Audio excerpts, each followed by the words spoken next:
Hello साथियों, क्या हाल चाल। मैं राशिद आप सभी का स्वागत करता हूं आपके अपने परिवार शिक्षा एम्पायर में। कैसे हैं आप सभी, जल्दी से कमेंट करें, बताएं। उम्मीद है सब बढ़िया होंगे, मस्त होंगे, स्वस्थ होंगे, अपनों और अपनों का बहुत सारा ख्याल रख रहे होंगे और पढ़ाई भी कर रहे होंगे, क्योंकि पढ़ाई के लिए अब ज्यादा समय नहीं बचा है। एग्जाम तुम्हारे नजदीक आ रहे हैं, सीटेट का एग्जाम भी नजदीक आ रहा है और केवीएस का एग्जाम भी नजदीकी तुम्हें देखने को मिलेगा।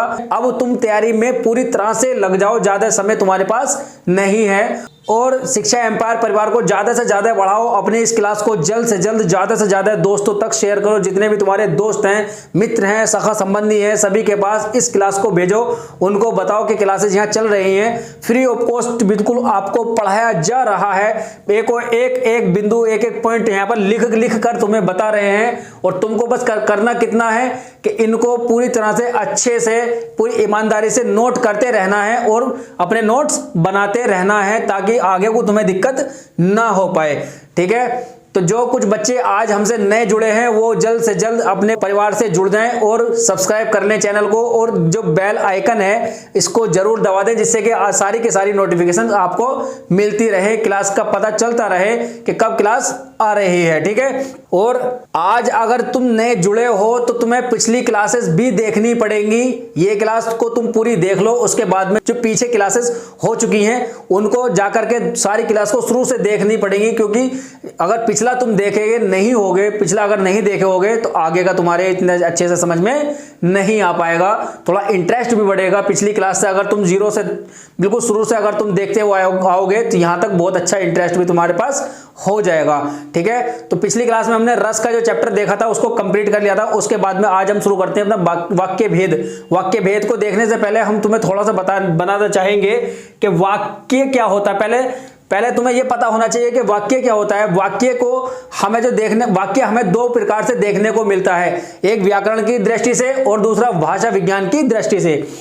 दूसरा मिलता है भाषा विज्ञान की दृष्टि से। व्याकरण की दृष्टि से मतलब जिसमें नियम, कायदे, कानून, व्याकरण के सब कुछ लगे हुए होते हैं, एक व्यवस्थित तरीके से हमें वाक्य देखने को मिलता है। तो उसकी डेफिनेशन भी यही है, शब्दों के व्यवस्थित रूप को, यहाँ क्या व्यवस्थित रूप को वाक्य कहते हैं। जो वाक्य है, जो शब्द होते हैं उनका एक व्यवस्थित रूप होता है कि जहां जो शब्द आना है वो उसी तरह से आया हुआ होता है।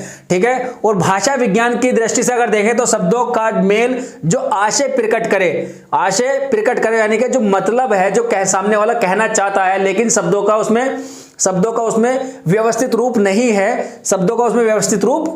है, लेकिन हम समझ जाते हैं कि सामने वाला हमें क्या कहना चाहता है उसी हिसाब से। तो वहां क्या कह रहा है कि शब्दों का मेल, बहुत सारे शब्दों का उसने मेल किया है हमें बात को समझाने के लिए, लेकिन उसको नियम, कायदे, कानून, व्याकरण के पता नहीं है, फिर भी वो कहना चाहता है और हम समझ जाते हैं। आशय प्रकट करे यानी कि मतलब प्रकट करे तो वाक्य कहलाता है। दो प्रकार से ये वाक्य देखने को मिलते हैं। इसमें उदाहरण देखें, जैसे कि व्यवस्थित रूप कैसे होगा। जाता स्कूल बच्चा है, मैंने कुछ लिखा हुआ है आगे पीछे करके, यानी कि ये व्यवस्थित रूप नहीं है। ये वाला ऊपर वाला जो है ये व्यवस्थित रूप नहीं है। जाता स्कूल बच्चा है, अगर इसको हम व्यवस्थित रूप से लिखें तो क्या आएगा, बच्चा स्कूल जाता है। क्या, बच्चा स्कूल जाता है, तो इसका ये व्यवस्थित रूप हो गया। वैसे ही अगर भाषा वाले में देखें, जाता है बच्चा स्कूल, कहना वो यही चाह रहा है। जो सामने वाला है वो नई हिंदी अभी सीखा है, ठीक है, साउथ से आया है या फॉरेन से आया है और नई हिंदी सीखा है, वो कहता है जाता बच्चा स्कूल है, उसको पता नहीं है कि बच्चा स्कूल जाता है, इस तरह से बोला जाएगा। लेकिन हम फिर भी समझ जाते हैं। या हम इंग्लिश बोले तो इंग्लिश भी हम ऐसी टूटी फूटी बोलते हैं ना अधिकतर, जैसे मैं भी बहुत टूटी फूटी इंग्लिश बोलता हूं। ठीक है, तो जाता बच्चा स्कूल है, ये क्या है, भाषाई रूप है। भाषा के तरीके से हम दूसरे को समझाना चाहते हैं अपनी बात को, लेकिन हमें व्याकरण के नियमों का पता नहीं होता है इस वाली कंडीशन में। ठीक है, ये हमारा दो प्रकार से जो वाक्य देखने को मिलते हैं उसके बारे में मैंने थोड़ा समझा दिया है तुम्हें। और उसके बाद में आता हमारा वाक्य के अंग। वाक्य के अंग होगा, अंश होगा या फिर अवयव देखने को मिलेगा। अंग, अवयव या अंश, तीन तरह से ये देखने को मिलेगा, मतलब एक ही होता है इनका। तो वाक्य के दो अंग होते हैं, उद्देश्य और विधेय।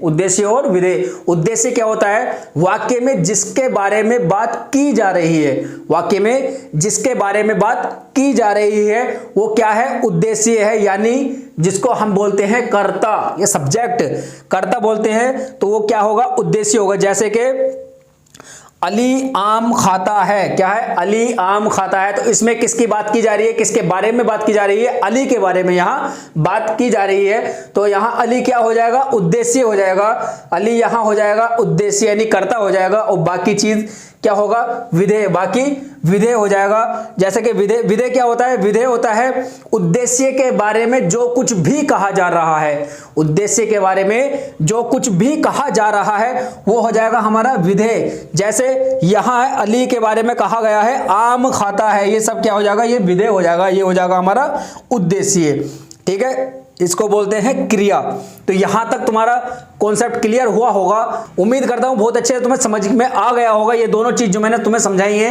इसके आगे हम बढ़ते हैं, इसको नोट करो जल्दी से, इसके आगे बढ़ते हैं, फिर हम देखते हैं। अब हमारा शुरू होता है यहां से वाक्य भेद। अभी हमने वाक्य देखा, वाक्य क्या है, और वाक्य के अंग देखे, अब आता हमारा वाक्य के भेद।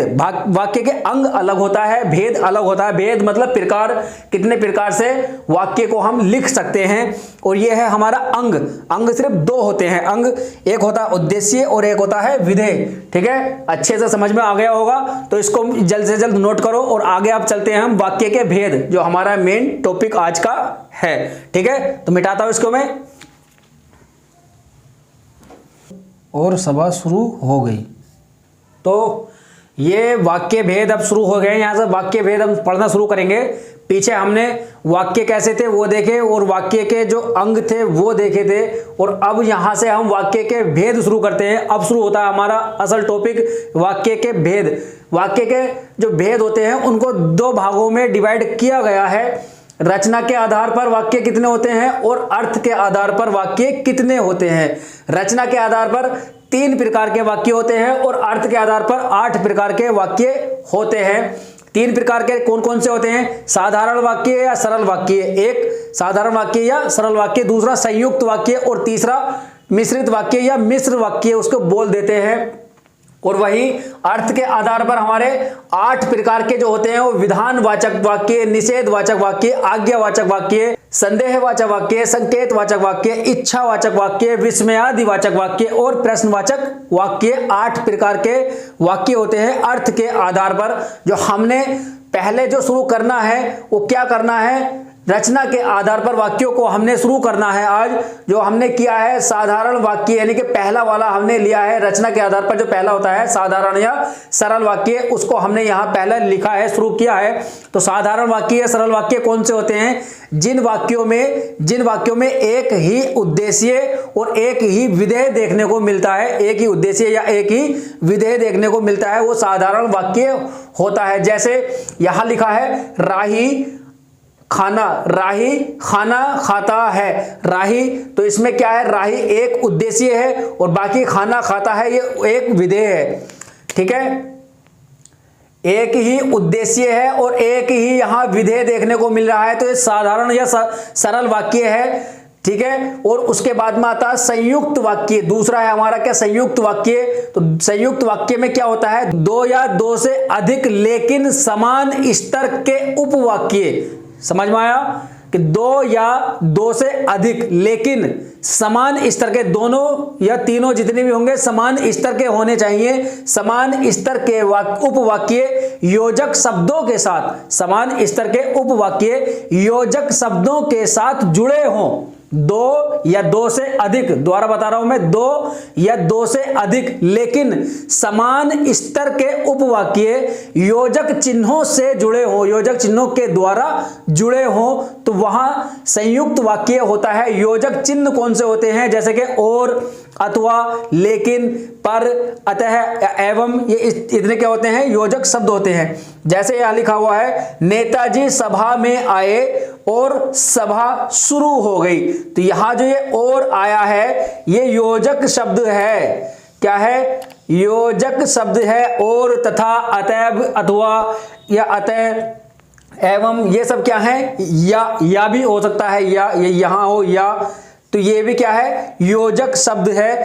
ठीक है, तो जो 2 या 2 से अधिक ऐसे उपवाक्य जो समान स्तर के हों, योजक चिन्हों से या योजक शब्दों से जुड़े हो तो वहां संयुक्त वाक्य होता है। ठीक है, एक हमारा रह गया है अभी मिश्रित वाक्य, इसको अब देखते हैं आगे। मिश्रित वाक्य के लिए मैं इसको मिटा देता हूं, इतने को यहां आ जाएगा।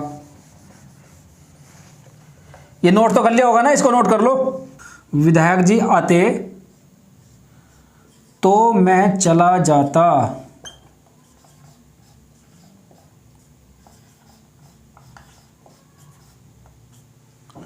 तो ये क्या है, मिश्रित वाक्य। यहां मिश्रित वाक्य है। मिश्रित वाक्य में क्या होता है कि मिश्रित वाक्य में एक उपवाक्य जो होता है वो प्रधान होता है, बाकी जो अन्य उपवाक्य होते हैं वो उस पर आश्रित होते हैं या निर्भर होते हैं, आश्रित होते हैं। तो यहां कहा गया एक उपवाक्य प्रधान और अन्य उपवाक्य उस पर आश्रित होते हैं। जैसे यहां है उस पशु को पकड़ो। अब किस पशु को पकड़ो कुछ पता नहीं है ना, कौन सा। दूसरे में कहा गया जो खेत में है, जो खेत में है उस पशु को पकड़ो जो खेत में है। तो यहां इसको लगने के बाद जब ये लगा है तभी हमारा ये वाक्य पूरा हो पाया है कि उस पशु को पकड़ो। अब किसको पकड़ो कुछ नहीं पता ना। वही वैसा यही है, वह जो सामने खड़ी है, वह जो सामने खड़ी है। अब इतने ही वाक्य अगर छोड़ दिया जाए तो उसमें पता नहीं चल रहा है ना कि क्या है, कौन खड़ी है, किस तरह से है क्या। ठीक है, तो यह लगा है वह मेरी बहन है। अब ये पूरा होने के बाद, ये लगने के बाद में ही हमारा वाक्य पूरा हुआ है। वह जो सामने खड़ी है जिसकी तरफ इशारा किया जा रहा है वह मेरी बहन है। ठीक है, तो यहां इसमें पूरा हुआ है इसको लगने के बाद में। जब ये पिछला लगा है तभी ये पूरा हो पाया है, वरना इसका कोई मतलब नहीं रह रहा था। अब यहां देखो, विधायक जी आते तो मैं चला जाता। अगर सभा में विधायक जी आते तो मैं चला जाता, जब विधायक जी ही नहीं आए हैं तो मैं ही क्या जाता। ठीक है, तो ये हुआ हमारा मिश्रित वाक्य। तो यहां हमने रचना के आधार पर जो 3 प्रकार के हमारे वाक्य होते हैं, साधारण वाक्य और संयुक्त वाक्य, मिश्रित वाक्य, उन तीनों वाक्यों को हमने देख लिया है, उनकी डेफिनेशन देख ली है और उनके कुछ उदाहरण भी हमने पढ़ लिए हैं यहां। ठीक है, इसके बाद आता है हमारा अर्थ के आधार पर वाक्य कितने होते हैं। अर्थ के आधार पर वाक्य 8 होते हैं, जो मैंने पीछे अभी लिख रखा था यहां।